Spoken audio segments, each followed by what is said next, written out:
नेपालीहरूको लागि लाजमर्दो कुरा के हुन सक्छ? केपी शर्मा ओलीको नेतृत्वमा रहेको सरकारले यस्तो लज्जास्पद काम गरिरहेको छ।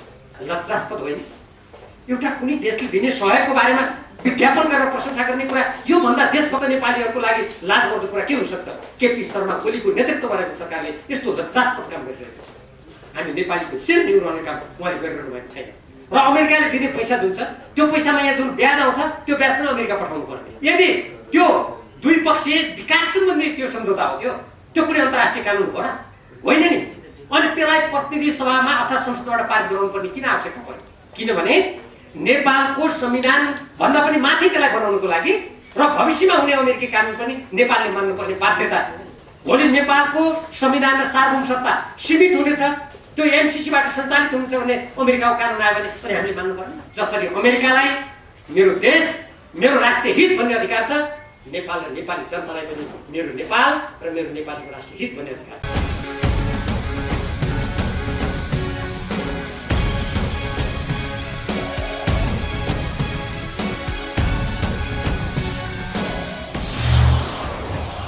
गत फागुन 23 गते सर्वोच्च अदालतबाट नेपाल कम्युनिस्ट पार्टी नेकपा पुनः अस्तित्वविहीन भएर नेकपा एमाले र नेकपा माओवादी केन्द्र अलग अलग पार्टीको रूपमा रहने भनेर फैसला गरिसकेपछि स्वाभाविक रूपमा यी दुईटा पार्टीका पूर्ववत संरचनाहरू क्रियाशील हुनुपर्ने कुरा स्पष्ट छ। हामीले त्यस गति पछि लगत्तै नेकपा एमाले पनि पूर्ववत स्थानमा फर्किने भन्ने अदालतको फैसला भइसकेपछि तदनुकूलमा यसका केन्द्रीय कमिटी र अरू सबै मातहतका कमिटीहरू, जनसङ्गठन, पेसागत सङ्गठन यथावत रूपमा सञ्चालित हुनुपर्छ भन्ने कुरा राखेका थियौँ। तर पार्टी अध्यक्ष केपी शर्मा ओलीजीले फागुन 28 गते बालुवाटारमा हामीहरू कसैलाई पनि जानकारी नगराएर आफू पक्षीय भनेकाहरूलाई पनि बालुवाटारमा तपाईँहरूलाई आमन्त्रण गरिएको छ भन्ने भाषा प्रयोग गरेर उहाँले गुटको बैठक गर्नुभयो। त्यो गुटको बैठकलाई उहाँले केन्द्रीय कमिटीको संज्ञा दिएर हाम्रो पार्टी नेकपा एमालेको विधानको धारा 13, 13 क, 14, 58 र पार्टीको प्रस्तावना विपरीत उहाँले 9 राष्ट्रिय महाधिवेशनबाट निर्वाचित केन्द्रीय कमिटी भङ्ग गरिएको, त्यसको स्थानमा 10औं राष्ट्रिय महाधिवेशन आयोजक कमिटी गठन गरिएको र त्यो कमिटीमा नेकपा एमालेको कहिल्यै सदस्य नभएका, यो पार्टीको विकासमा कुनै योगदान नगरेका केही व्यक्तिहरूलाई मनोनयन गरिएको उहाँले निर्णय भएको सार्वजनिक गर्नु। त्यसको साथसाथै हाम्रो पार्टीको विधान पद्धति 9 राष्ट्रिय महाधिवेशनको निर्णयलाई उल्लङ्घन गरेर 9 राष्ट्रिय महाधिवेशनबाट निर्वाचित पदाधिकारीहरूको जिम्मेवारीलाई हटाउने, परिवर्तन गर्ने, अनाधिकृत काम गर्नु। त्यहीबाट नेकपा एमाले जसरी सर्वोच्च अदालतको फैसला पश्चात पूर्ववत रूपमा क्रियाशील हुनुपर्ने थियो, त्यो मार्गमा उहाँले अवरोध सिर्जना गर्नुभयो, बाधा विघ्न तिर्स्याउनुभयो। हामीले त्यसलाई अस्वीकार गर्यौँ र हामीले उहाँलाई भन्यौँ सर्वोच्च अदालतको फैसलाको सम्मान गरिनुपर्छ र त्यो सम्मान त्यति बेला मात्रै हुन्छ जब नेकपा एमाले 2075 साल जेठ 3 गतेभन्दा अगाडि जुन अवस्थामा थियो त्यही अवस्थामा यसका सम्पूर्ण संरचनात्मक प्रणालीहरू क्रियाशील हुनुपर्छ, तब मात्रै हामी एउटा स्वाभाविक रूपमा अगाडि बढ्न सक्छौँ भन्ने हामीले कुरा गर्यौँ। यही भावना अनुसार चैत्र 2 गते पार्टी केन्द्रीय कार्यालय धुम्बाराईमा भएको छलफलमा हामीले केपी शर्मा ओलीजी र उहाँसँग निकट रहनुभएका केही साथीहरू र हामीहरू पनि गएर हामीले छलफल गर्यौँ र त्यो छलफल क्रममा पनि हामीले स्पष्ट भन्यौँ सर्वोच्च अदालतले फैसला गरिसकेपछि त्यसको सम्मान गरिनुपर्छ र तदनुकूल नै पार्टी पूर्ववत रूपमा क्रियाशील हुनुपर्छ भन्ने कुरा हामीले राख्यौँ।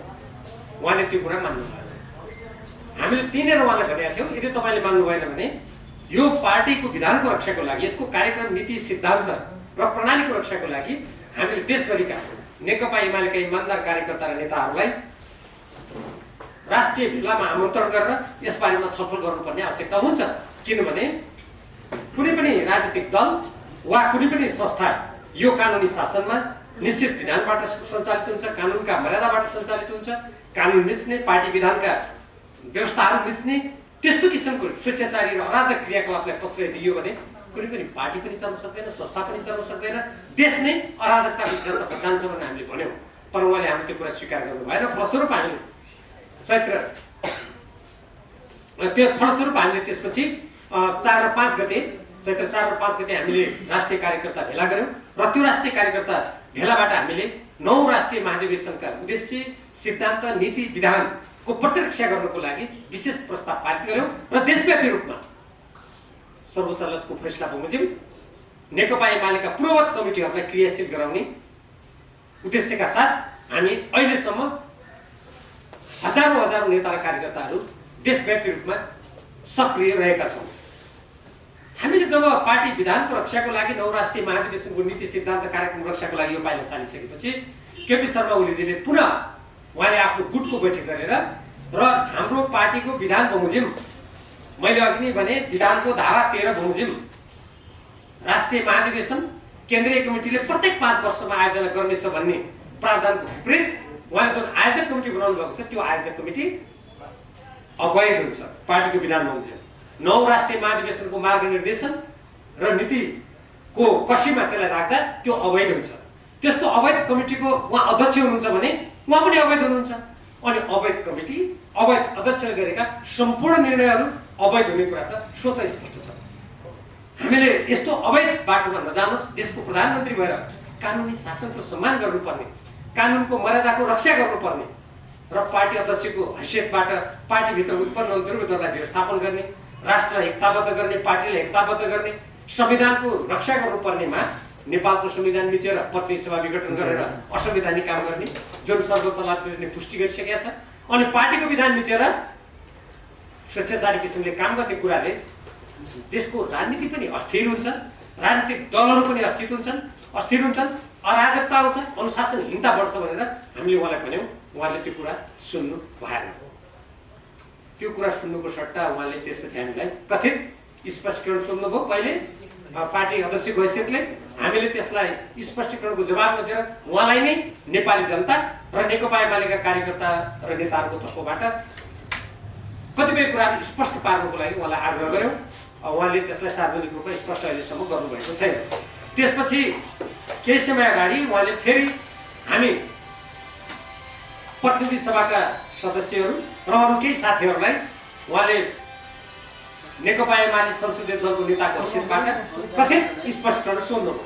त्यो स्पष्टीकरणमा केही कुरा हास्यास्पद किसिमले उहाँले चर्चा गर्नुभएको छ। जस्तै हामीले चैत्र 4 र 5 गते गरेको राष्ट्रिय कार्यकर्ता भेला जो 9 राष्ट्रिय महाधिवेशनबाट पारित विधानको रक्षाको लागि थियो, सिद्धान्त नीति कार्यक्रमको रक्षाको लागि थियो, त्यसलाई उहाँले अलग पार्टी किन खोलेको भन्ने जस्तो हास्यास्पद प्रश्न गर्नुभयो। हामीले उहाँलाई भनेका छौँ तपाईँलाई यो गलत सूचना कहाँबाट तपाईँले प्राप्त गर्नुभयो? हामीले अलग पार्टी खोलेका पनि छैनौँ, हामीले सञ्चालन गरेका पनि छैनौँ र यो हुँदै नभएको कुरालाई मनगढन्ते कल्पित कुरा यो प्रश्न सोध्नु आफैमा हास्यास्पद छ, यो गलत कुरा हो भनेर हामीले त्यसलाई स्पष्ट गरिसकेका छौँ। संसदीय दलको नेता उहाँ हुनुभएको हुनाले हामीले त्यसलाई स्पष्टीकरणकै रूपमा दिएका छौँ। पहिलेको कुरा उहाँलाई त्यो सोध्ने कुनै अख्तियारी नै थिएन, त्यो कमिटी नै अवैध थियो, त्यसैले हामीले त्यसलाई स्पष्टीकरण दिइरहनु पर्ने आवश्यकता ठानेनौँ। तर उहाँ संसदीय दलको नेता हुनुभएको हुनाले हामीले उहाँलाई संसदीय दलको नेताको हैसियतबाट त्यो कुरालाई स्पष्ट गरेका छौँ, स्पष्टीकरण दिएका छौँ। अब यही प्रसङ्गमा आज बालुवाटारमा उहाँले फेरि त्यो राष्ट्रिय महाधिवेशन आयोजक कमिटी भन्ने हाम्रो विधानको दृष्टिकोणबाट, विधानका व्यवस्थाबाट अवैध कमिटीको बैठक उहाँले बालुवाटारमा बोलाउनु भएको छ। अब त्यो अवैध कमिटीमा हामीले सहभागी हुने कुरै हुँदैन। नेकपा एमालेको 9 राष्ट्रिय महाधिवेशनको मान्यतालाई स्वीकार गर्ने, 9 राष्ट्रिय महाधिवेशनको वैधतालाई आत्मसात गर्ने, त्यसबाट निर्वाचित, त्यसबाट पारित विधानलाई मान्ने, निर्वाचित कमिटीलाई मान्ने कुनै पनि नेकपा एमालेको इमानदार सदस्यले, अनुशासित कार्यकर्ताले त्यसको विपरीत गठन गरिएको आयोजक कमिटीको कथित बैठकमा भाग लिने प्रश्नै आउँदैन। त्यो अवैध बैठक छ, र त्यो आयोजक कमिटी स्वतः अवैध छ, त्यसको अध्यक्ष हो यदि हुनुहुन्छ भने उहाँको त्यो पद पनि अवैध हो।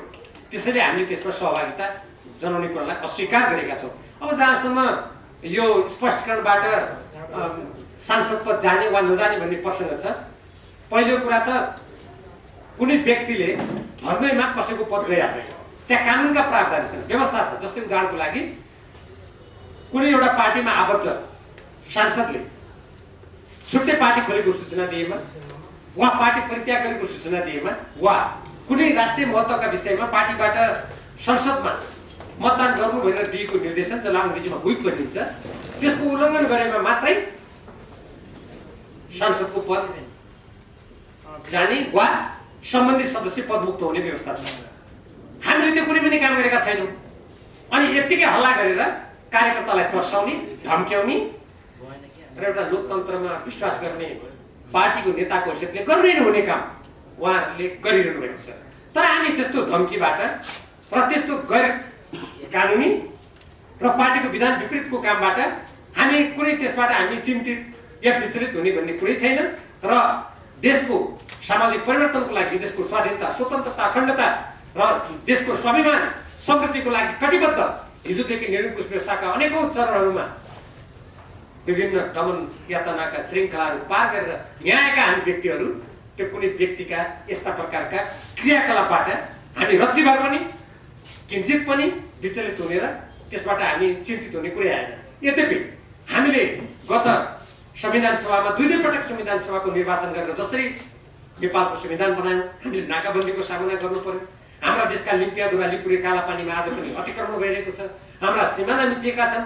यस्तो स्थितिमा देशको प्रधानमन्त्रीले प्रतिनिधि सभा 5 वर्षको लागि निर्वाचन गर्नु, त्यसलाई पनि विघटन गरिदिने गैर संवैधानिक रूपमा नेकपा एमाले जस्तो पहिले नेकपा नेपाल कम्युनिस्ट पार्टीलाई पनि विभाजित गर्नुको लागि भूमिका खेल्ने, अर्को पार्टी निर्वाचन आयोगमा गएर दर्ता गर्ने, 1501 जनाको कमिटी बनाए भनेर अपानी जारी गर्ने र अहिले आएर फेरि अदालतले नेकपा एमाले चलाउनु त भन्दा फेरि त्यो पार्टीलाई पनि विभाजन गर्नको लागि पार्टी विधान विपरीत काम गर्ने कुरा देखेर हामीलाई दुःख अवश्य लागेको छ। राष्ट्रको भविष्यप्रति हामी अवश्य पनि चिन्तित छौँ। हाम्रो देश भारत र चीन जस्ता विशाल मुलुकहरूको बिचमा रहेको संवेदनशील भूराजनीति बेहोरिरहेको देशमा यस्तो खालको गतिविधि गर्ने प्रधानमन्त्री, पार्टीको नेता देखेर हामीहरू अवश्य पनि चिन्तित र दुखित त छौँ। तर यो चिन्ता र दुःखको अर्थ कसैका धाक, धम्की, गैर कानुनी क्रियाकलाप र पार्टी विरोधी गतिविधिबाट हामी विचलित हुन्छौँ या पछि हट्छौँ भन्ने होइन। त्यसकारण बालुवाटारको बैठक यो नेकपा एमालेका कुनै पनि पार्टीको विधान मान्ने, नीति मान्ने, नौ राष्ट्रिय महाधिवेशन मान्ने व्यक्तिको लागि त्यो अवैध बैठक भएको हुनाले त्यसलाई मान्यता दिँदैनौँ, मान्यता दिने पनि कुरा आउँदैन। र अब यही प्रसङ्गमा केपी शर्मा ओलीजीसँग हाम्रो कुनै व्यक्तिगत असमझदारी वा कुनै गुनासो हो कि हामी देश, जनता र आजको राष्ट्रिय अन्तर्राष्ट्रिय परिवेशका राजनीतिक विषयमा हामीले विषय उठाएका हौँ भन्ने प्रसङ्गमा अलिकति म राख्न चाहन्छु। केपी शर्मा ओलीजीसँग व्यक्तिगत रूपमा कुनै दुराग्रह छैन, पूर्वाग्रह पनि छैन र उहाँ प्रधानमन्त्री किन हुनुभयो भन्ने कुरा पनि छैन, किनभने हामी नै प्रस्तावक थियौँ, हामीले नै मतदान गरेका हौँ। त्यसमा कुनै पनि त्यो विषयसँग सम्बन्धित छैन। कुनै व्यक्ति कुनै पदमा जानु नजानुसँग पनि यो विषय सम्बन्धित छैन। आजको यो नेकपा एमाले भित्र र पहिले नेपाल कम्युनिस्ट पार्टी नेकपा भित्रको राजनीतिक विवाद भनेको त्यो राष्ट्रियतासँग सम्बन्धित छ, लोकतन्त्रसँग सम्बन्धित छ।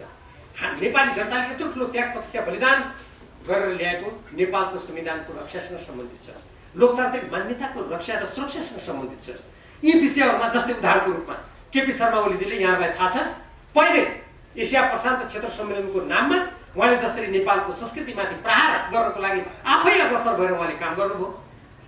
त्यसपछि गएर संयुक्त सैनिक अभ्यासमा देशलाई घचेट्ने र हाम्रो स्वतन्त्र परराष्ट्र नीतिमाथि आघात पार्ने काम गर्नुभयो। तपाईँलाई थाहा छँदैछ। लिम्पियाधुरा, लिपुले, कालापानीको नक्सा त्यो समावेश गरेर प्रकाशित गर्नुपर्छ त उहाँले मान्नु भएन। धेरै ठुलो दबाब र पछि भारतीय रक्षा मन्त्रीले त्यहाँ लिपुलेकसम्म जाने बाटोको उद्घाटन गर्यो भन्ने समाचार आएपछि देशव्यापी रूपमा आन्दोलनको स्थिति सिर्जना भयो र हाम्रो पार्टीको सम्बन्धित कमिटीहरूले पनि निर्णय गरेपछि मात्रै उहाँ त्यो नक्सा प्रकाशित गर्न मान्नुभयो। तर के भयो, त्यो नक्साको बारेमा, देशको भूभागको बारेमा निकालिएको सरकारी पुस्तिकामाथि उहाँले प्रतिबन्ध लगाइदिनु। त्यसपछि उहाँले संवैधानिक परिषद सम्बन्धी कानुनलाई संशोधन गरेर उहाँले मनपरी गर्नुको लागि नेपालको संविधानको मर्ममाथि प्रहार गर्नुभयो। 2077 साल वैशाख महिनामा सँगसँगै उहाँले दल विभाजन सम्बन्धी कानुन ल्याएर कोरोनाको संक्रमणको कारणले देश बन्द र बन्देजको अवस्थामा भएर तपाईँ हामी सबैजना घरभित्र बसिरहेको बेलामा उहाँले दल विभाजन गर्नको लागि कानुन मात्रै ल्याएको होइन, एकजना सांसदलाई तराईबाट काठमाडौँसम्म अपहरणको शैलीमा ल्याएर उहाँले देशको राजनीतिलाई विकृत बनाउने दुष्प्रयास गर्नुभयो। हामी सबैले त्यसको विरोध गर्यौँ, त्यो बेला रोकियो। गत साउन 26 गते हामीले थाई कमिटीको बैठकबाट यो पार्टीको एकताको रक्षाको लागि र देशको कानुनी प्रणालीमा कुनै आश नहोस् भन्नुको लागि उहाँ नै अब 5 वर्ष प्रधानमन्त्री हुनुहोस्, राष्ट्रिय महाधिवेशनसम्म अध्यक्ष हुनुहोस् भनेर हामीले निर्णय गर्यौँ। पार्टीबाट हपानी जारी भयो, उहाँले हस्ताक्षर गर्नुभयो। तर कार्तिक महिनामा जब बालुवाटारमा उहाँले गोप्य रूपमा भारतको गुप्तचर संस्था रिसर्च एन्ड एनालिसिस विङ अर्थात् रका प्रमुख सामन्त गोयलसँग राति 12 बजेसम्म 9 बजेदेखि उहाँले गोप्य मन्त्रणा गरिसकेपछि त्यसपछि उहाँ एकदम तीव्र रूपमा नेपालको संविधान विपरीत प्रतिनिधि सभा विघटन गर्ने, फेरि एकचोटि यो आवश्यक छैन भनेर आफै घोषणा गरेर फिर्ता लिइसकेको संवैधानिक परिषद सम्बन्धी कानुनलाई फेरि अध्यादेशबाट संशोधन गर्न मक्सिरको अन्तिममा पाइला चाल्ने त्यस्तो काम गर्नुभयो। र पुस 1 गते हामीले त्यो उहाँले किन त्यस्तो काम गर्नुभयो भनेर त्यसप्रति आपत्ति जनाएर राष्ट्रपति समक्ष समावेदन दिन जाँदा त्यसलाई दर्ता हुन दिनु भएन र त्यही पुस 1 गते बालुवाटारमा बसेको थाई कमिटीको बैठकमा अब उपरान्त म प्रतिनिधि सभा विघटन गर्दिनँ, म यो अध्यादेश फिर्ता लिन्छु, म पार्टीलाई विधि पद्धति अनुसार अगाडि चलाउन तयार छु भनेर आफै गरेको वाचा विपरीत पुस 5 गते नेपाली जनताले 5 वर्ष लागि निर्वाचित गरेको प्रतिनिधि सभालाई भङ्ग गर्नुभयो। यसरी देशलाई उहाँले सङ्कटग्रस्त बनाउनुको साथसाथै अस्थिरतातर्फ धकेल्नु भएको छ र यही प्रसङ्गमा उहाँले अमेरिकी मिलेनियम च्यालेन्ज कर्पोरेसनसँग भएको सम्झौताको बारेमा हाम्रो पार्टीको केन्द्रीय कमिटीको दोस्रो बैठकबाट त्यति बेला नेकपा नेपाल कम्युनिस्ट पार्टी छने बेलामा पूर्व प्रधानमन्त्री झलनाथ खनालजी, म र परराष्ट्र मन्त्री प्रदीप ग्यावालीजी समेत भएको एउटा कार्यदलले दिएको प्रतिवेदनलाई कहिले पनि उहाँले छलफल हुन दिनु भएन। हामी कुनै अमेरिकासँग, भारतसँग या चीनसँग कुनै शत्रुतापूर्ण व्यवहार गर्ने, कूटनीतिक सम्बन्ध बिगार्ने, अमैत्री व्यवहार गर्ने त्यस्तो कुराको हामी विपक्षमा छौँ। तर हाम्रो नेपालको संविधानमा हामी संयुक्त राष्ट्रको बडापत्र, पञ्चशीलका सिद्धान्त र असंलग्नताका मान्यता अनुसार नेपालको परराष्ट्र नीति सञ्चालन हुनुपर्छ। नेपाल कुनै पनि प्रकारको राजनीतिक, सैनिक गठबन्धनमा या कुनै देशको बाह्य प्रभावमा पर्न हुँदैन भन्ने देशभक्त नेपालीहरूको आवाजलाई हामी अक्षुण्ण राख्न चाहन्छौँ, त्यसलाई अटल रूपमा अगाडि बढाउन चाहन्छौँ। तर उहाँले प्रतिनिधि सभामा मिलेनियम च्यालेन्ज कर्पोरेसनसँग एमसीसीसँग भएको सम्झौतामा नेपालको कानुनभन्दा माथि विदेशी कानुन हुने अर्थात् अमेरिकी कानुन हुने, अमेरिकाको अहिलेको कानुन मात्र होइन भविष्यमा कानुन समेत नेपालले मान्नुपर्ने, नेपालको त्यो प्रसारण लाइन बनाउने जुन भनेको छ विद्युत प्रसारण लाइन, त्यो प्रसारण लाइनमा अनन्तकालसम्म अमेरिकाको आधिपत्य हुने, त्यो प्रसारण लाइन जहाँबाट जान्छ त्यो भूमिमाथि पनि अमेरिकाको कब्जा हुने, बौद्धिक सम्पत्तिमा नेपालको कुनै पनि अधिकार नहुने, एकलौटी अमेरिकाको अधिकार हुने र नेपालले जुन त्यसमा योगदान गर्ने 13 अर्ब रुपियाँभन्दा बढ्ता रुपियाँ छ त्यो अनुदान सरह हुने। यदि त्यो आयोजना विफल भयो भने त्यो अमेरिकाले फिर्ता गर्ने कुनै त्यहाँ प्रावधान छैन र अमेरिकाले दिने पैसा जुन छ त्यो पैसामा यहाँ जुन ब्याज आउँछ त्यो ब्याज पनि अमेरिका पठाउनु पर्ने। र यसमा अझ सबैभन्दा देशभक्त नेपालीले चिन्तित हुनुपर्ने विषय के छ भने यदि त्यो द्विपक्षीय विकास सम्बन्धी त्यो सम्झौता हो त्यो कुनै अन्तर्राष्ट्रिय कानुन हो र होइन नि, अनि त्यसलाई प्रतिनिधि सभामा अर्थात् संसदबाट पारित गराउनु पर्ने किन आवश्यकता पर्यो? किनभने नेपालको संविधान भन्दा पनि माथि त्यसलाई बनाउनुको लागि र भविष्यमा हुने अमेरिकी कानुन पनि नेपालले मान्नुपर्ने बाध्यता नेपाली जनतामाथि थोपर्नको लागि त्यसलाई संसदमा पुर्याइएको छ। ल पत्रकार साथीहरू, तपाईहरु मार्फत म देशभक्त नेपालीका सामु कुरा राख्न चाहन्छु। भोलि आउने भविष्यमा अमेरिकाले के कानुन बनाउँछ भन्ने आज हामीलाई थाहा छ। भोलि नेपालको संविधान र सार्वभौम सत्ता सीमित हुनेछ, त्यो एमसीसीबाट सञ्चालित हुनेछ भने अमेरिकाको कानुन आयो भने पनि हामीले मान्नुपर्ने। यति खतरनाक कुरा छ। त्यति मात्र होइन, हामी सबैलाई थाहा छ भारतसँग तत्कालीन श्री 3 महाराजले आफ्नो सत्ता ढल्ने बेलामा मोहन शमशेर गरेको जुन 1950 को असमान सन्धि छ, देशभक्त नेपालीहरूले 2006 सालदेखि नै 7 सालदेखि नै त्यो जुन बेला समता गति बेलादेखि नै यसका असमान प्रावधानहरूलाई अस्वीकार गर्दै आएका छन्। 2051 सालमा जति बेला नेकपा एमालेको अल्पमतको सरकार थियो, मनमोहन अधिकारी प्रधानमन्त्री हुँदा उहाँको भ्रमण दरमा म पनि भारत गएको थिएँ। तत्कालीन भारतका प्रधानमन्त्री पीवी नरसिंह राव समक्ष हामीले त्यो कुरा राख्यौँ र कूटनीतिक माध्यमबाट ती प्रावधानहरूको बारेमा छलफल गर्ने कुरा सहमति भएको थियो। तर 2/3 भन्दा बढी प्राप्त केपी शर्मा ओलीजीले कहिल्यै पनि त्यो अल्पमतको सरकारले अगाडि राख्ने आँट गरेको कुरालाई पनि अगाडि बढाउनु भएन।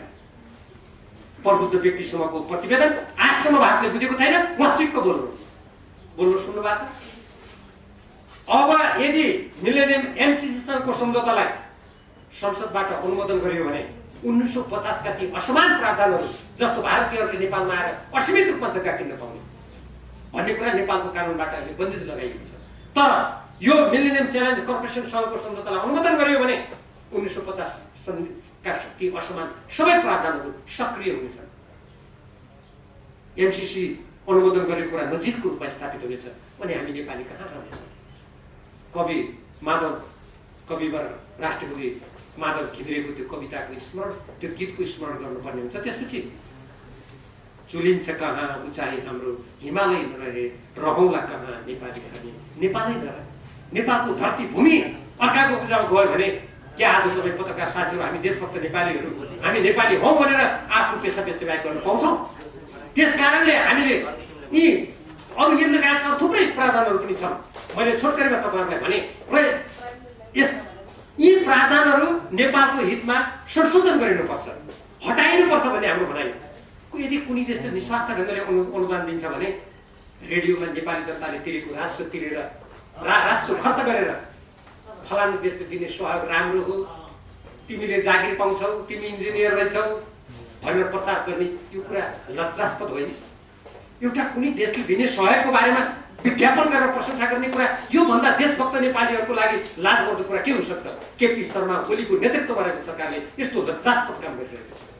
हामी नेपालीको शिर निहुराउने काम उहाँले गरिरहनु भएको छ। त्यति मात्र होइन, उहाँका विश्वासपात्र भनेका अर्थमन्त्री युवराज खतिवड़ाले प्रतिनिधि सभामा अनुमोदनको लागि पेश गरिएको एमसीसीसँगको सम्झौता अनुमोदन नहुँदै कार्यान्वयन सम्झौता गर्नुभयो गोप्य रूपमा। पत्रकार साथीहरूले खोजेर हेर्नुहोस् त। प्रतिनिधि सभामा पेश भएको सम्झौताको एउटा दफा अनुसूची 1 मा रहेको एउटा प्रावधान गोप्य रूपमा उहाँले पत्राचार गरेर संशोधन गरिदिनु भयो। संसदमा अनुमोदन नभएको सम्झौताको कार्यान्वयन सम्झौता हुन सक्छ? अहिले मैले पाततारे होटलमा त्यसको कार्यालय खोलेर चलाएको छु। लाखौं रुपियाँ तलब दिएको छ तपाईँ हामीले तिरेको करबाट। अनि कुनै सम्झौता अनुमोदन नहुँदै नेपालले स्वीकृत नगर्दै त्यसलाई कार्यान्वयन गरेर गोप्य सम्झौता गर्ने अमेरिकासँग, पाततारे होटलमा कार्यालय खोलेर देशको राजस्वको दोहन गर्ने, अनि त्यो अनुदान चाहिँ यस्तो राम्रो उस्तो राम्रो भनेर विज्ञापन गरेर तपाईँ हाम्रो राजस्वमाथि खेलबाड गर्ने यो काम साँच्चीकै भन्ने हो भने यस्तो गर्ने व्यक्तिहरूलाई नेपालको कानुन लागेर दण्डित गर्नुपर्ने हो। युवराज खतिवड़ाजीले जुन महिना अघि भनेका 2टा काम छन्, यी साँच्चीकै भन्ने भने देशद्रोह भनेर उहाँलाई मुद्दा चलाइनु पर्ने। त्यति गम्भीर कुरा हो। अनि यस्तो कामको संरक्षण केपी शर्मा ओलीजीले के कारणले गर्नुभयो? देशको प्रधानमन्त्री भएको व्यक्तिले कुनै पनि देशमा आफ्नो देशको राष्ट्रिय हितको सुरक्षा गर्छ, आफ्नो राष्ट्रिय सुरक्षाको लागि काम गर्छ। अनि अर्काको देशको हिन्द प्रशान्त क्षेत्रको रणनीति हो भनेर अमेरिकी मन्त्रीहरूले बारम्बार भनेको छ। नेपाल कुनै देशको रणनीतिको अंग हुन सक्दैन। चीन होस् या जापान होस् या भारत अमेरिका जोसुकै होस्, नेपाल स्वतन्त्र राजनीतिमा अगाडि बढ्नुपर्छ भनेर नेपालको संविधानमा लेखिएको छ। नेपालको संविधानमा लेखिएको यस्तो कुराको विरुद्धमा जाने भनेको यसको अर्थ के हुन्छ? देशभक्त नेपालीहरूले गम्भीर रूपमा सोच्नुपर्छ। हाम्रो देश पृथ्वीनारायण शाहले एकीकरण गरेदेखि कतिपय देशहरू अर्काको अधीनमा गए, तर हामी कहिले पनि पराधीन भएनौँ। यद्यपि लडाइँमा पराजित भएर हामीले भूमि गुमाउँदाखेरि भूमि गुमायौँ हामीले के, तर हामी पराधीन भएनौँ। तर आज यत्रो शिक्षा आर्जन गरेका विदेशका यति धेरै देशहरूमा प्रवासी नेपालीको रूपमा भएर देश विदेशको बारेमा जानकारी प्राप्त गरेका यत्रो सञ्चारकर्मीहरू आज छिनछिनमा नेपाली जनतालाई सूचना दिइरहेको नेपालमा यसरी देशको स्वाधीनतामाथि आँच आउँदाखेरि हामी यदि चुप लाग्यौँ, यदि हामीले यी सम्पूर्ण कुरालाई गम्भीर रूपमा अगाडि लिएनौँ र सरकारका यस्ता राष्ट्रिय हित विरोधी कामलाई रोक्न हामीले पाइला चालेनौँ भने कुनै दिन हामी नेपालीले हाम्रो पराधीनता बेहोर्नु पर्ने स्थिति आउन सक्दछ, स्वाधीनता गुमाउनु पर्ने स्थिति आउन सक्दछ। त्यसकारण एमसीसी सम्झौतासँग भएका यी प्रावधानहरूलाई सच्याइनुपर्छ, हटाइनुपर्छ। अमेरिका फर्स्ट, अमेरिका पहिलो, मेरो हित पहिलो भन्न पाउने भारतका प्रधानमन्त्रीले मेरो भारत महान हो, मेरो हित पहिलो भन्न पाउने, चीनका राष्ट्रपतिले त्यस्तै भन्न पाउने, अरू देशका सबै राष्ट्राध्यक्ष प्रधानमन्त्रीले आफ्नो राष्ट्रिय हितको कुरा गर्न पाउने, श्रीलङ्काले एमसीसी मेरो राष्ट्रिय हितमा छैन भनेर खारेज गर्न पाउने, अरू कयौँ देशहरूले त्यसका प्रावधानहरूले सच्याउन पाउने।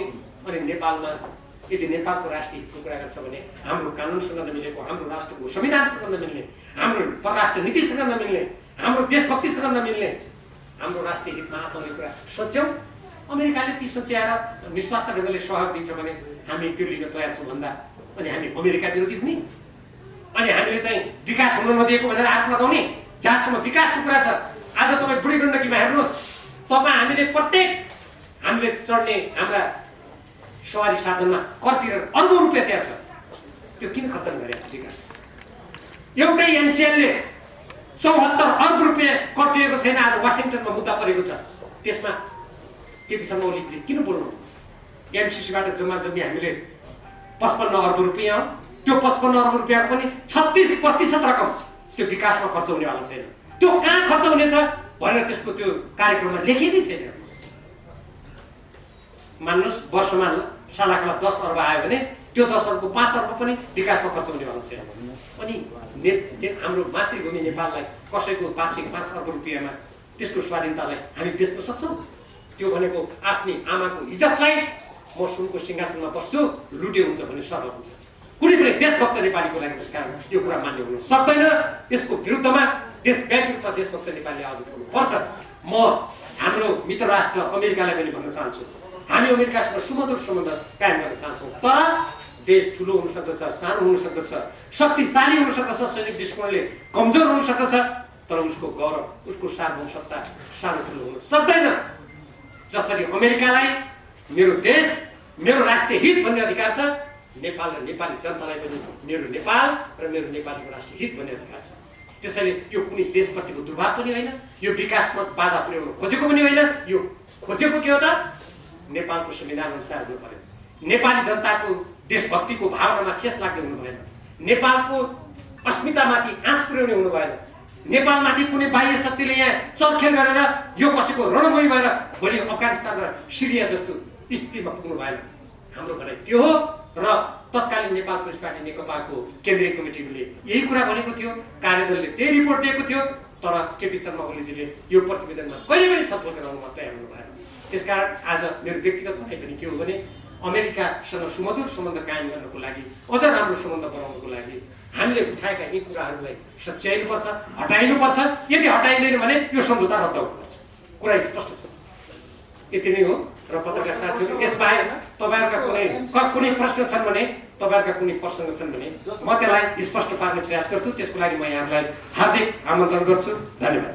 जस्तो तपाईँले एमसी यदि संशोधन भनेर रद्द गर्नुपर्छ भन्नुभएको छ, रद्द गर्ने काममा संसदमा भोटिङ गरेर तपाईँले एउटा सुनौलो अवसर पनि छ, तपाईँहरूले कसैलाई राष्ट्रघाती राष्ट्रद्रोही भनेर ट्यागाउनु भन्दा संसदमा गएर मतदान गराएर एमसीसीको पक्षमा कसले मतदान गर्दो रहेछ भनेर नेपाली जनताले पनि देखाउने अथवा राष्ट्रघातीहरू भनेर तपाईँले उदाङ्ग बनाउने एउटा अवसर पनि छ। तपाईँहरू संसदमा किन पेश गर्न चाहनुहुन्न?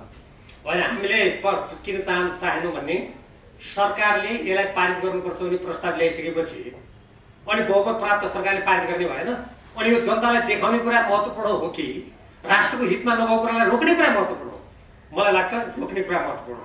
को मान्छे त्यसको पक्षमा रहेछ, को रहेछ हेरौँ न त भन्ने, त्यसलाई पारित गरिदिने, त्यो त कुनै राष्ट्रको हितमा चाल्ने पाइला भएन नि। भनेपछि सांसदहरू एमसीसीको पक्षमा धेरै हुनुहुन्छ भन्ने तपाईँहरू? सांसदहरू धेरै हुनुहुन्छ भने अहिले मैले प्रधानमन्त्री भएपछि त प्रधानमन्त्रीका पक्षधरहरू त समर्थनमा जाने भन्ने अनुमान त गर्नु परेन, परेन? त्यो अरू केही छैन। यसलाई रोक्ने कसरी कमरेड? त्यसलाई रोक्नुको लागि अहिले रोकिरहनु भएको छ नि। म सभामुखलाई धन्यवाद दिन चाहन्छु। उहाँले के भन्नुभयो, मेरो सम्पूर्ण राजनीति मैले गर्ने काम राष्ट्रहितको लागि हो, राष्ट्रहित विपरीतका कुरामा म अगाडि बढ्दिनु भन्नुभएको छ। उहाँको त्यो देशभक्तिपूर्ण अडानको हामी सबैले प्रशंसा गर्नुपर्छ, एउटा। दोस्रो, यस्ता राष्ट्रिय महत्त्वका विषयमा त पार्टीमा छलफल हुनु पर्यो होइन र? हामीले तत्कालीन नेपाल कम्युनिस्ट पार्टी नेकपामा त्यसको बारेमा छलफल गऱ्यौँ, त्यसले कार्यदलले प्रतिवेदन दियो। त्यो प्रतिवेदन बारे पार्टीमा छलफल नगरिकन संसदमा जान्छ त? अहिले सबै राजनीतिक दलमा त्यो छलफल हुनु पर्यो। त्यसका राष्ट्रहितमा नभएका कुराहरू छन् भने छन्, जुन कुरा छन् भने कि छन्, त्यसलाई संशोधन गर्नु पर्यो, हटाउनु पर्यो शुद्ध रूपमा।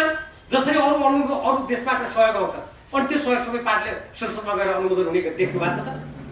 चीनले दिन्छ, भारतले दिन्छ, जापानले दिन्छ। त्यो त कुरो द्विपक्षीय सम्झौता भएर त्यसको त विकासको कार्यान्वयन हुन्छ नि। अनि त्यो मात्रै संसदमा गएर अनुमोदन गर्नुपर्ने किन? किनभने नेपालको संविधानभन्दा कानुनभन्दा त्यसलाई माथि राख्नु परेको छ। जसले गर्दा तपाईँ हाम्रो नेपालीहरूको आफूले आफ्नो कानुन बनाउनुपर्ने अधिकारलाई त्यसले कुल्चिनु पर्ने छ। त्यसकारण गरे हो नि। त्यसलाई रोक्ने कसरी भने संसदमा पनि सबै देशभक्त सांसदहरूले त्यसलाई अस्वीकार गर्नलाई उहाँले आवाज उठाउनु पर्यो। यहाँको जस्तो पत्रकार साथीहरू देशभक्त नेपालले देशव्यापी रूपमा भन्नु पर्यो यसका हाम्रो राष्ट्रिय विवृतका प्रावधानहरूलाई संशोधन गरिनुपर्छ, हटाइनुपर्छ। त्यसलाई हटाएर अमेरिकासँग सहयोग लिने कुरामा कुनै आपत्ति भएन। नेकपा एमाले व्हिप जारी गरेर एमसीसी को पक्षमा मतदान गर्नु भन्यो भने तपाईहरु फ्लोर क्रस गर्नु भएको छ। अब हेर्नुहोस् यो विषय जुन तपाईँले भन्नुभयो यो विषयमा हामी त्यसै बेला निर्णय गर्छौँ जुन बेला त्यो आउँछ। अहिले त आएको छैन। अस्ति ल्याउनुको लागि त्यहाँ निकै नै चर्चा हामीले सुनेका थियौँ, तर प्रधानमन्त्रीले हठात 1 बजे राष्ट्रपतिको पत्र पढेर सुनाउने ती मान्यता होइन। त्यो संसदमा के हुन्छ भने त्यहाँ स्थापित मान्यता कानुनसँग लागु हुन्छ। ती सबै कुल्चेर 1 बजे बैठकको अन्त्य भनेर उहाँले भन्नुभयो। त्यसकारण अब आउने दिनमा बैठक बस्दाखेरि कसरी ती कुरा पेश हुन्छ त्यो अनुसार हामीले राष्ट्रको हितलाई सर्वोपरि राखेर पाइला चाल्नुपर्ने हुन्छ। ठ्याक्कै मलाई के बताउनुहोस् भन्दाखेरि अहिले जसरी नेपाल कम्युनिस्ट पार्टी एमाले विवादहरूको तयारीमा जुटिएको छ। अब तपाईँले जतिकै ठुलो कुरा गरे पनि अब पार्टी 2 खात भइसक्यो, 2 चिरा भइसक्यो र पार्टी फुटाउनको लागि प्रधानमन्त्री केपी शर्मा ओलीले पनि तपाईँलाई चेतावनी र चुनौती पनि दिइसक्नु। आज बालुवाटारमा उहाँले बैठक राखेर भन्नुभएको छ माधव कुमार नेपाल झलनाथ गरेर भीमराव नआए पनि एमालेलाई कुनै फरक पर्दैन भनेर उहाँले घोषणा गरिसकेको अवस्थामा अब तपाईहरु त्यही पार्टीमा टाँसेर बस्नुहुन्छ कि अर्को नयाँ पार्टी खोल्नुहुन्छ के? म एउटा क्लियर कट हुनुहुन्छ तपाईँ जस्तो बौद्धिक नेता। तपाईँ दोधारमा दुविधामा अन्यलमा हुनुहुन्छ, कुनै विचार छैन। ऋषिजी पहिलो कुरा म छोटकैमा मात्र जवाब दिन्छु। हामी दुविधामा पनि छैनौँ, अन्यलमा पनि छैनौँ।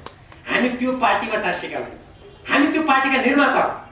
म तपाईँहरूलाई अघि नै भने 9 राष्ट्रिय महाधिवेशनबाट उपाध्यक्ष पदमा केपी शर्मा ओलीजी भन्दा बढी मत ल्याएर निर्वाचित मान्छे हो। केपी शर्मा ओलीजी म 9 राष्ट्रिय महाधिवेशनबाट निर्वाचित अझै मेरो पद कसरी जान्छ भन्नुहुन्छ। अनि त्यो भन्ने अधिकार हामीलाई हुँदैन। हामी टाँसेका होइनौँ, हामी त त्यो पार्टीका 9 राष्ट्रिय महाधिवेशनबाट निर्वाचित व्यक्ति हौँ। केपी शर्मा ओलीजीले के गरिदिनु भयो? फागुन 28 गते पार्टीको विधान मिचेर अवैध किसिमले सबैलाई हटाइदिए भनेर अवैध घोषणा गर्नुभएको छ। त्यो अवैध घोषणा हाम्रो लागि मान्य छैन। अब जहाँसम्म तपाईँहरू के गर्दै हुनुहुन्छ भन्ने कुरा छ, हामी उहाँका ती अवैध गतिविधिहरूलाई अस्वीकार गरेर देशव्यापी रूपमा नेकपा एमालेका इमानदार कार्यकर्तालाई सङ्गठित गर्दैछौँ। उहाँका ती गलत क्रियाकलापलाई रोक्नको लागि। उहाँले रोक्नु भएन भने जसरी उहाँ चाहिँ यो नेकपा एमालेमा योगदान नभएका मान्छेलाई पार्टीमा राख्ने, पार्टीमा लामो समयदेखि 32 सालदेखि कोअर्डिनेसन केन्द्रकालदेखि काम गरेका मान्छेलाई निकालिदिने हास्यास्पद काम गरेर उहाँले जुन पार्टीलाई विभाजन गर्न खोज्नु भएको छ अन्तिममा पनि उहाँका यी फुटवादी क्रियाकलापको विरुद्ध हामी उभिन्छौँ, नेकपा एमालेलाई जोगाउने कोसिस गर्छौँ। अब उहाँले फुटाएरै अब आधा त उहाँले फुटाइसक्नु भएको छ, ठिकै ऋषिजीले भन्नुभएको। अब उहाँले पुरै फुटाएर जानुभयो भने त्यति बेला हामी निर्णायक कदम चाल्छौँ। त्यो निर्णायक कदम भनेको के हुन्छ? त्यो निर्णायक कदम भनेको उहाँले अन्तिम रूपमा फुटाउँदा जे परिणाम आउँछ त्यो परिणामको प्रतिवाद गर्ने, सङ्गठित रूपमा प्रतिवाद गर्ने। उहाँलाई हटाउने कि तपाईँहरूले चाहिँ भाग्ने पार्टीमा? हामी त भाग्ने कुरा हुँदैन। हेर्नुहोस् यो राजनीति भनेको देश जनताको लागि गरिएको हो। यो कुनै व्यक्तिको धम्कीबाट हामीले राष्ट्र र जनताको सेवामा आफ्नो राष्ट्रको हितमा गर्ने कामका हाम्रा पाइलाहरू रोकिने भन्ने कुरै आउँदैन, भाग्ने भन्ने कुरै आउँदैन, डराउने भन्ने कुरै आउँदैन। फेरि यो राजनीति भने केपी शर्मा ओलीजीलाई चिनेर गरे कुरा हो र यो। उहाँ 9 राष्ट्रिय महाधिवेशनबाट अध्यक्ष हुनुभयो त हामी उपाध्यक्ष थियौँ, कोही हामी उपमहासचिव थियौँ, कोही सचिव थियौँ, कोही सदस्य थियौँ। त्यो उहाँको व्यक्तिगत त्यो कुनै नेकपा एमाले भनेको कम्पनी त होइन नि, प्राइभेट लिमिटेड कम्पनी होइन। त्यस्तै देखिया छ, केपी ओली प्राइभेट कम्पनी जस्तो देखिया छ। त्यसपछि तपाईँहरू समक्ष रहेका जुन 30-32 जना सांसदहरूलाई समेत पदमुक्त गर्ने गरी उहाँले स्पष्टीकरण सुन्नेसम्मको कुराहरू आएको छ। यस सन्दर्भमा के भन्नुहुन्छ? अब उहाँका गतिविधिले तपाईँले भनेको कुरा ठिक हो। त्यस्तो खालको व्यक्तिगत कम्पनी जस्तो उहाँले देखाउनु खोज्नुभयो यो उहाँको अलोकतान्त्रिक र मार्क्सवाद विरोधी चरित्र हो, चिन्तन हो। अर्थतन्त्रमा पनि उहाँले नवउदारवादी र दलाल पुँजीपतिलाई पोस्ने र नेपालका श्रमजीवी जनतामाथि प्रहार गर्ने काम गरेर यसको पछिल्लो उदाहरण केही समय अगाडि नेपालका कुखुरा पालक, मासु उत्पादक, दुग्ध उत्पादक जसले नेपाल धेरै ठुलो लगानी गर्नुभएको छ। अब उहाँहरूको त्यो लगानी एकातिर त्यसमा उहाँहरू आत्मनिर्भर हुँदैछ भन्नुभएको छ, अर्कोतिर बाह्य लगानी भित्राएर उहाँलाई विस्थापित गर्ने काम गर्नुभएको छ। यो पछिल्लो उदाहरण हो। त्यसरी तपाईँले भनेको कुरा त्यो ठिकै हो, तर उहाँले जुन त्यसरी व्यवहार गरिरहनु भएको छ हामी त्यसको प्रतिवाद गर्छौँ र यो पार्टीलाई उहाँका यी गलत सैद्धान्तिक र सकारात्मक क्रियाकलापबाट मुक्त गर्नको लागि हामी दृढतापूर्वक अगाडि बढ्छौँ र जुन सांसदलाई उहाँले स्पष्ट सोध्नु भएको त्यो तपाईँको स्वेच्छाचारी र निरङ्कुश चरित्रको द्वन्द्वको त्यसलाई हामीले तपाईँले जे आरोप लगाउनु भएको छ त्यो आरोपहरू गलत हुन् भनेर हामीले त्यसलाई खण्डन गरिसकेका छौँ। विशेष त दुई शीर्ष नेताको बिचमा दोस्रो चरणको वार्ता भइसकेका छ। वार्ता चाहिँ के विषयमा केन्द्रित भएको छ, के विषयमा कुरा नमिलेको हो त्यो पनि स्पष्ट पारिदिनु। त्यो केपी शर्मा ओलीजी र माधव कुमार नेपालजीको बिचमा जुन 2 दिन वार्ता भयो त्यो वार्ताको लागि प्रधानमन्त्रीजीले नै आमन्त्रण गर्नुभएको हो। तर उहाँ ती वार्तामा जसरी प्रस्तुत हुनुभयो त्यो हेर्दा हामीलाई के लाग्यो भने त्यो वार्ता उहाँले कुनै साँच्चैकै समस्या समाधान गर्न वा यो पार्टी जोगाउनु होइन, देखाउनुको लागि र आफ्ना केही निहित उद्देश्य पुरा गर्नुको लागि उहाँले मञ्चन गरेको जस्तो मात्र देखिन्छ। किनभने पहिलो दिनको बैठकमा प्रष्ट रूपमा वरिष्ठ नेता माधव कुमार नेपालजीले के भन्नुभयो भने हामी नेकपा एमालेलाई जोगाउने हो भने तपाईँ प्रधानमन्त्री भन्नुको कर्तव्य हो, पार्टी अध्यक्षको कर्तव्य हो पार्टीलाई जोगाउने, सबैलाई समेटेर लाने, पार्टीलाई व्यवस्थित गर्ने कुरा तपाईँको कर्तव्य हो। त्यो गर्नु सक्नु भने त्यसैमा तपाईँको योग्यता देखिन्छ। त्यसकारण तपाईँ फागुन 28 गते पार्टीको विधान विपरीत गरेको तपाईँको निर्णय फिर्ता लिनुहोस् भन्दा उहाँले त्यो दिन मान्नु भएन र के भन्नु भने फेरि छलफल गरौँ भन्नु। तर फेरि हिजो त्यो बैठक बस्दाखेरि त्यो बैठकमा उहाँले अब म यो केही कुरा पनि फिर्ता लिन्छु, मैले गरेको सबै काम ठिक छ भन्नुभयो र हामीले त त्यो उहाँले गरेको अवैध निर्णयलाई मान्ने कुरा भएन र त्यसकारण वरिष्ठ नेता माधव कुमार नेपालजीले त्यो त मान्न सकिँदैन भनेपछि त्यसपछि त्यो कुरा सक्यो। त्यसैले त्यो वार्ताको कुनै अर्थ पनि छैन, त्यसमा कुनै सार्थक परिणाम पनि आएन र त्यो वार्ता भनेको उहाँले मलाई लाग्छ आज 10 गते उहाँको कथित राष्ट्रिय महाधिवेशन आयोजक कमिटीको बैठक गरेपछि हेर्नु मैले त प्रयास गरेका थिएँ तर प्रयास भएन, माधव कुमार नेपालजीले मान्नु भएन भनेर त्यो देखाउन र पार्टी कार्यकर्तामा भ्रम छर्ने र अन्त पनि कोही भ्रम सिर्जना गर्ने उहाँको उद्देश्य होला। त्यो उद्देश्यबाट मात्र मञ्चन गरिएको उहाँको व्यवहारबाट देखिएको छ। हामी साँच्चीकै सार्थक वार्ता चाहन्थ्यौँ र साँच्चीकै नेकपा एमालेलाई यसको पार्टी विधान अनुरूप सर्वोच्चको फैसला अनुसार अगाडि बढाउन चाहन्थ्यौँ, तर त्यो कुरा उहाँको लागि मान्य भएन। डाक्टर भीम रावल नेकपा भित्रको बौद्धिक नेता, देशलाई चाहिने राष्ट्रवादी नेता, अझ प्रधानमन्त्री हुनुपर्ने मान्छे तपाईँको व्यक्ति हुनुपर्ने भनेर जनताले आशा गरिराखेका छन्। तपाईँमा त एउटा त्यस्तो सूत्र छ नि जुन सूत्रले गर्दा नेकपा एमाले एक हुन सक्छ, के छ त्यो सूत्र? मैले चैत्र 2 गते घुमाराईको वार्ता विफल भएपछि भोलिपल्ट विशेष आग्रह गरेर बालुवाटारमा गएर 2.5 घण्टा उहाँसँग मैले कुराकानी गरेँ।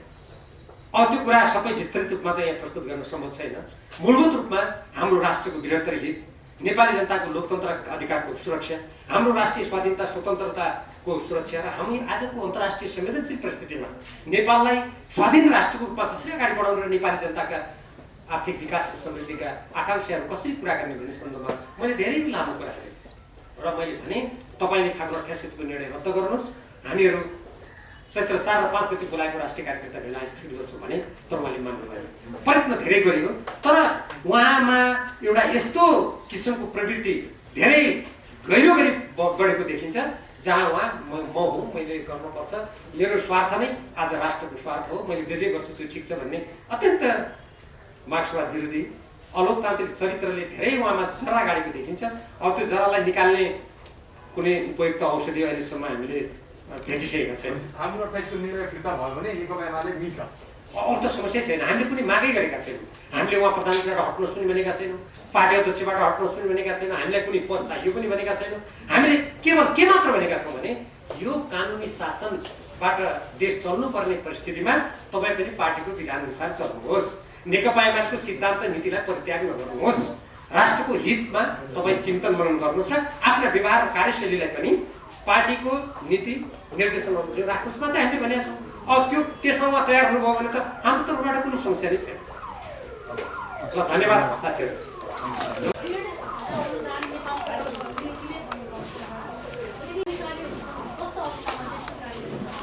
हामी कुनै पनि ऋण र सहयोग हाम्रो राष्ट्रको स्वतन्त्रता, हाम्रो देशको कानुन, हाम्रो नेपाली जनताको स्वाभिमानमा आँच नपुर्याउने गरी हामी लिन्छौँ। जसले मैले भने नि जस्तै हाम्रो देशको कानुनभन्दा त्यो सम्झौतामाथि नहुने हुनु पर्यो। एक, हाम्रो देशको भूमि हाम्रो देशमा गर्ने विकास गतिविधि जति हुन्छन् त्यो नेपाल सरकारको अधीनमा हुनु पर्यो। त्यो काम चलाउने जुन कमिटी छ मिलेनियम च्यानल अकाउन्ट भन्ने, त्यहाँ त्यो अमेरिकी एमसिसीको निर्देशनमा होइन नेपाल सरकारको निर्देशनमा चल्न पर्यो। र त्यो विकास गतिविधिमा जुन लोगो राखिन्छ नि, अहिले तपाईँले देख्नुहुन्छ जुनसुकै विकास गतिविधिमा लोगो नेपाल सरकारको हुन्छ नि, अब त्यहाँ नेपाल सरकार लोगो राख्नु पाइँदैन, त्यो हुनु पर्यो। र हामी कुनै पनि देशको सैनिक प्रकृतिको गठबन्धनमा घचिदिने हुनु भएन। अब भन्नुहोस् अहिले ठुल्ठुला शक्तिशाली राष्ट्रहरू उहाँहरूको एसिया प्रशान्त क्षेत्रमा प्रतिस्पर्धा गर्नु होला, अटलान्टिकमा प्रतिस्पर्धा गर्नु होला, केन्द्रीय कुनै अरू काममा प्रतिस्पर्धा गर्नु होला, त्यहाँभित्र नेपालले किन टाउको हाल्ने? 1962 को चीन र भारतको युद्धमा त नेपाल तटस्थ बस्यो भने आजको विश्वमा जहाँ झन् बढी ठुल्ठुला देशहरूको प्रतिस्पर्धा भइरहेछ हाम्रो छरछिमेकमा, नेपाल त स्वतन्त्र परराष्ट्र नीति अन्तर्गत त्यहाँ संलग्न हुँदैन नि।